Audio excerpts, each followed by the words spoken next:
The FZ50 seat cover has seen better days, and over the years I've had it, she has deteriorated and started to split along common lines. Obviously where my fat arse sits on it. Also the underside of the seat's a little bit corroded, so I am going to change the seat cover and try and sort out some of that rust and repaint. I have ordered a new seat cover on eBay, which I've already got dirty by dropping it.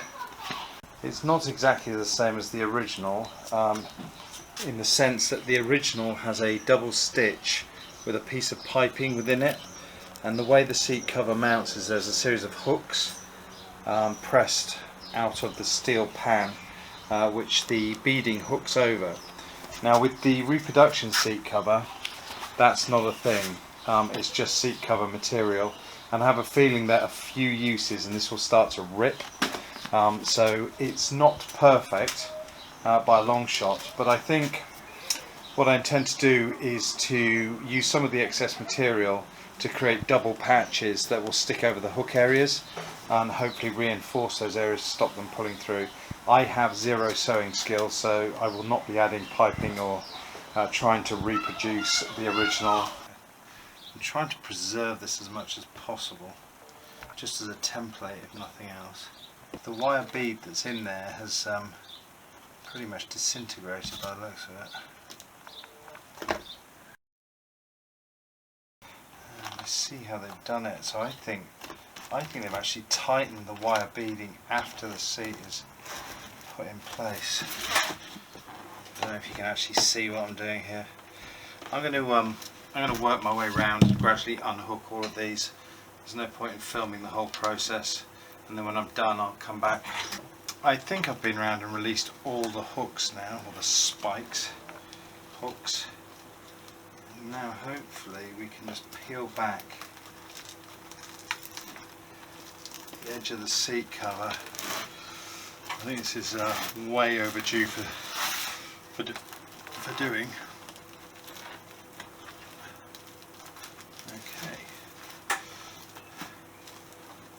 Now what it's revealing is a plastic, I suppose plastic or rubber beading, which is protecting the edge of the seat cover from the sharp edge of the metal seat. So we need to reuse that. See, this is where the factory seat covers really are so much better. They are manufactured specifically to fit these seats. And I think we're going to struggle a little bit, or I'm going to struggle a little bit, fitting the aftermarket one.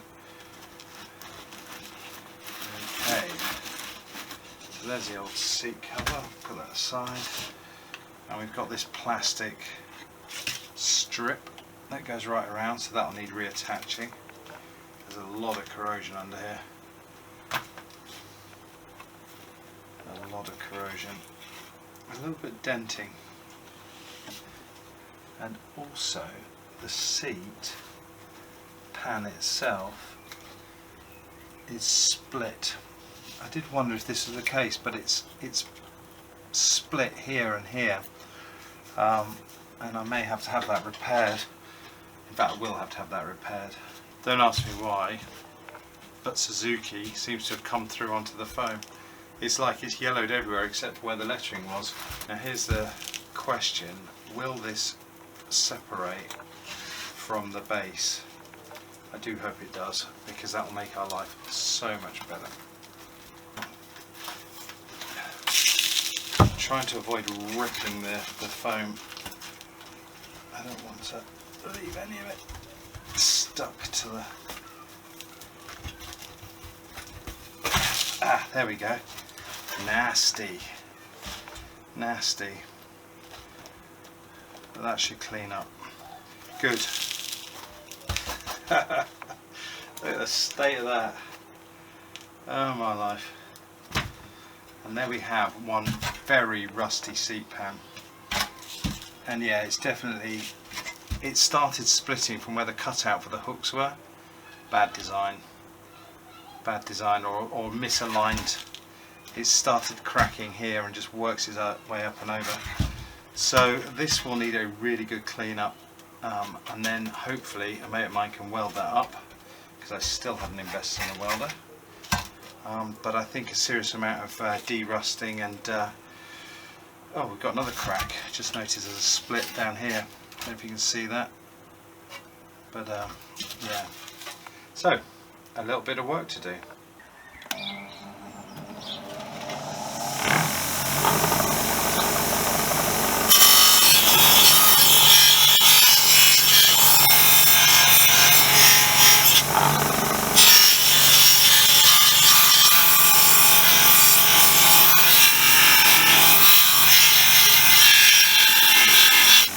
2,000 years later.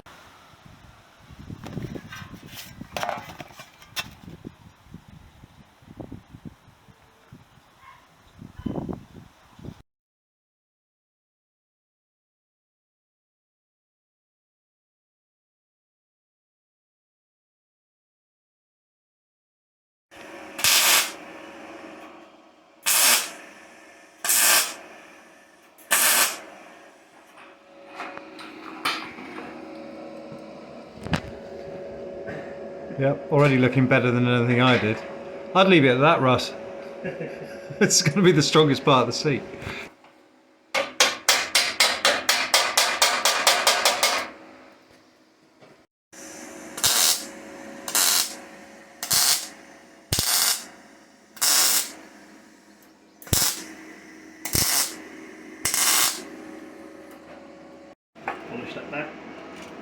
So it took me 25 minutes to blow a load of holes in those little side bits, and it took you 5 minutes to weld a whole patch in.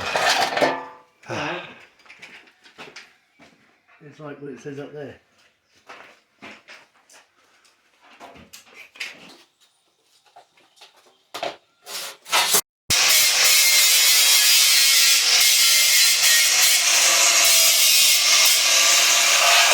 Very good, Russ. Better than the original Suzuki. Strongest part on the bike. It probably is. Right, we'll give it 24 hours in the electrolysis bath, and we'll check in on it in the morning and see what it's like. And hopefully that should de-rust the seat itself completely. You can just make out the bubbles coming off it whilst the water's still clear, just sparkling. 16 hours later and we've got proper rust soup. So it's time to dive in there and see what the seat pan looks like. So straight out the soup you can see all the iron oxide is converted. At least I hope it is. I'm going to give it a once over with a wire brush and see if we can remove some of that black staining. But the black is the stable iron, which shouldn't rust.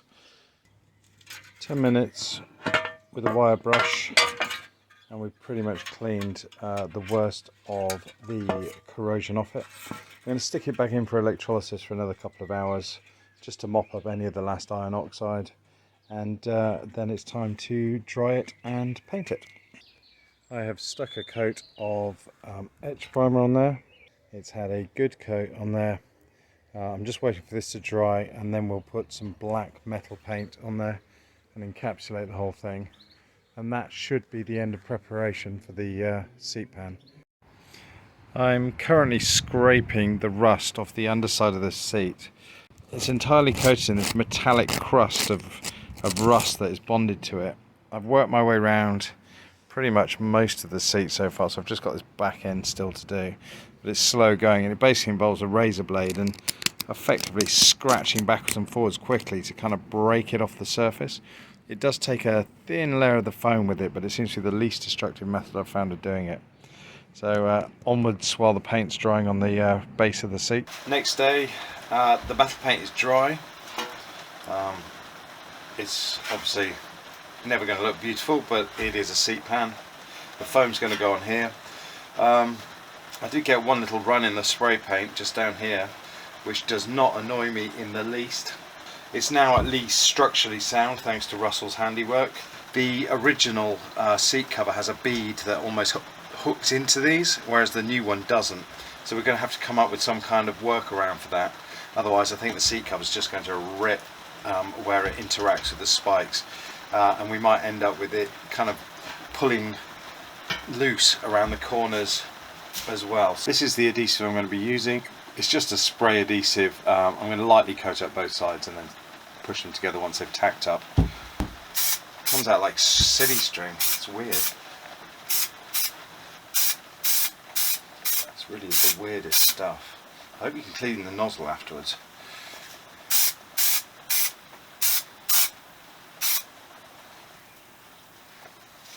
One shot at this and I bollocksed it up. Oh no! Come on, don't be a knob. Get it right. Is that right? It still doesn't feel quite right.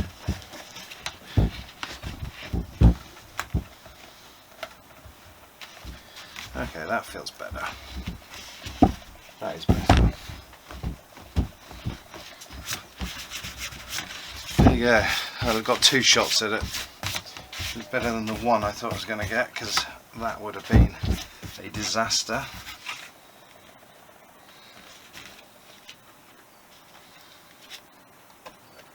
This rubber strip really needs gluing on.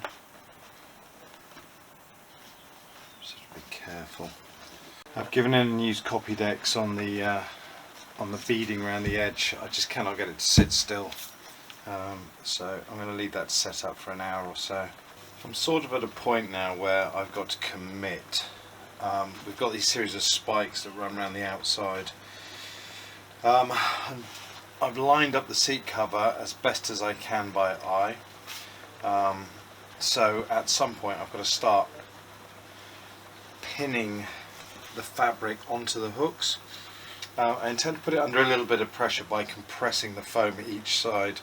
Sorry, start at the front and rear and then work from side to side, pulling it as tight as possible, and that will give me initial piercings onto the fabric.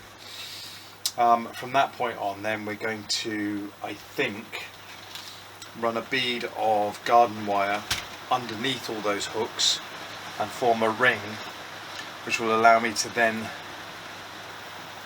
bend the fabric back up over the wire and adhere the fabric back on itself. And I think, well, let's play it by ear, but I think that might well give us a solution, and that will help us support the fabric as it comes between these points here.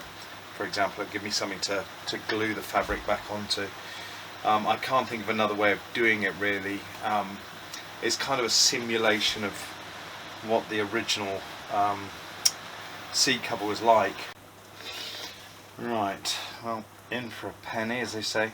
So what I'm going to do is I'm going to compress the foam at the front there to give me some movement. I'm going to pull this round and try and just hook that into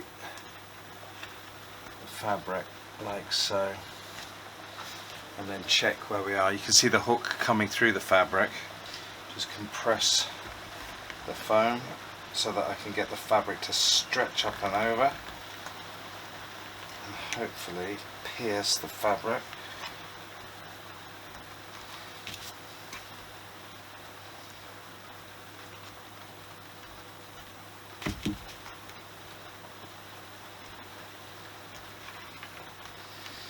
And that's the fabric pierced at the rear. So that gives us a basic front and rear pinning.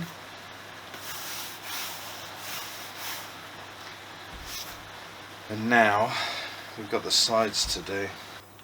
I'm flying blind on this. This is not a how-to. This is a how I'm coping with it. I don't do how-tos because everything's a learning curve.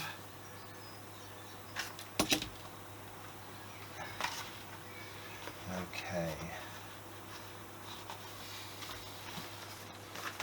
Right, so that's our roughly covered seat. Now the issue we've got, and I was expecting, is things like this. You know, once you put your backside on, it's going to want to pull through. And the original one had that wire frame that came round. So what I need to do is try and replicate that. Not too bad really from a visual inspection side of things.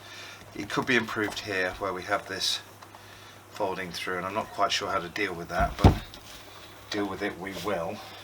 It's a bit precautionary, but I'm going to run some super glue down some of the stitching here, so that when I cut back down through here it doesn't completely unravel.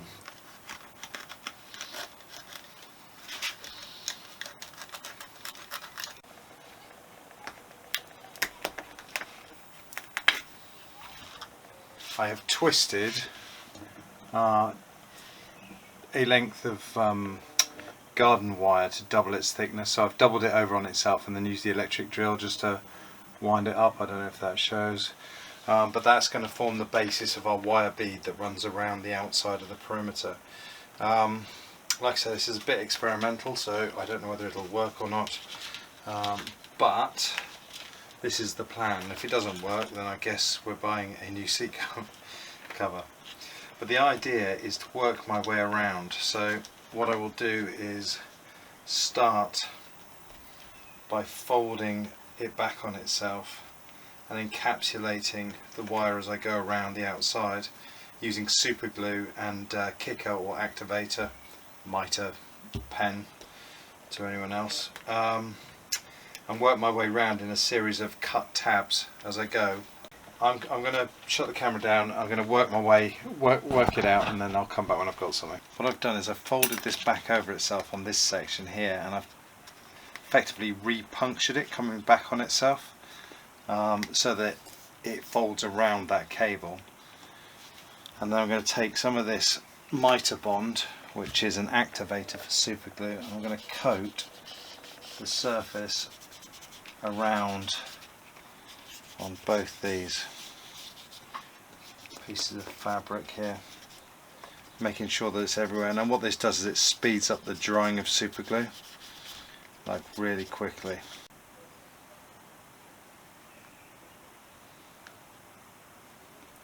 Okay, I'm just doing this small section first, spread it out so we've got a bit of contact area, and then carefully pull it up and stick it to itself, and that should now be bonded to itself. Now this isn't super strong, it's only as strong as the plastic coating on the fabric, so I guess stitching would be stronger, but it's not, the forces aren't pulling it that way, they're pulling it downwards. Hopefully once the cable's tensioned, or once I'm sat on it, the fabric should be pulling against the wire, which should be supported by the hooks. That's the theory. This is all very experimental. I'm going to work my way around and then I will come back when I've got a bit more to show. So this is the progress so far. I'm just working my way around, encapsulating the wire into that folded back stretch of fabric. I don't know how well this shows up on camera, but it's all kind of sealed in there. So we've done what, a third of the seat.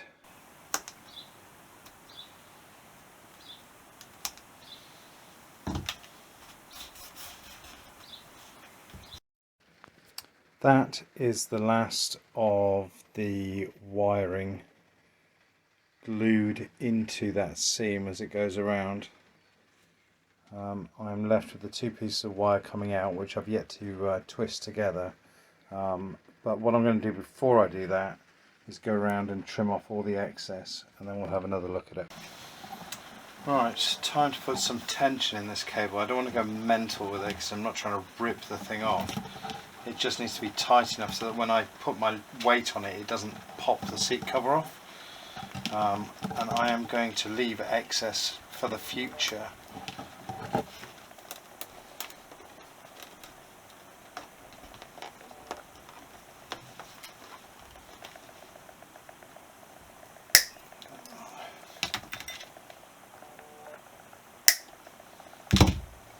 And what I can also do is push down. I've left the tabs high, so if I push them down it should also add tension to those cables. I knew there was a reason for leaving them high. Here we go, the finished article. Is she perfect? No. Is she a damn sight better than the previous seat cover that was on there? Yes, she is. Obviously the proof's in the pudding. We've got a little bit of a wrinkle here which I don't seem to be able to get rid of, but nevertheless I am pretty pleased with the way that's come out, and I'm particularly pleased with the way that I was able to get the wiring into the underside of the seat. Again, it's not going to win any upholstery prizes, but hopefully it'll be functional. Rubber feet just clip back in, and now we're ready to refit the seat. And there we go, brand new seat. Yeah, all in all, not too bad. Managed to get a few stains on it already. There's a little bit of bagginess in places, but then to be fair, the original seat was a little bit baggy in places, so, you know, I haven't sat on it yet. I daren't sit on it until I've taken the photographs, and after that he can do what it wants. Had a few problems to get around, such as fitting that wire bead to it. Like I say, aftermarket seat cover, lack of skills, not perfect, but not bad. Not bad at all. And the underside, nice and rust free. We know it's rust free inside. That should give us a few more years. So, yep, I think that's it for today. I'm going to sign out, and hopefully I'll get an on the road video at some point. Okay, I've sat on it a few times, and the wire bead is doing exactly what it's supposed to do. As the pressure increases, the wire bead pulls tight and actually holds these corners in place, stops them from bending out of alignment. Now I know this looks like a dog's breakfast, but you can't actually see it once the lid's closed. Super happy, super happy. Right, that is definitely it.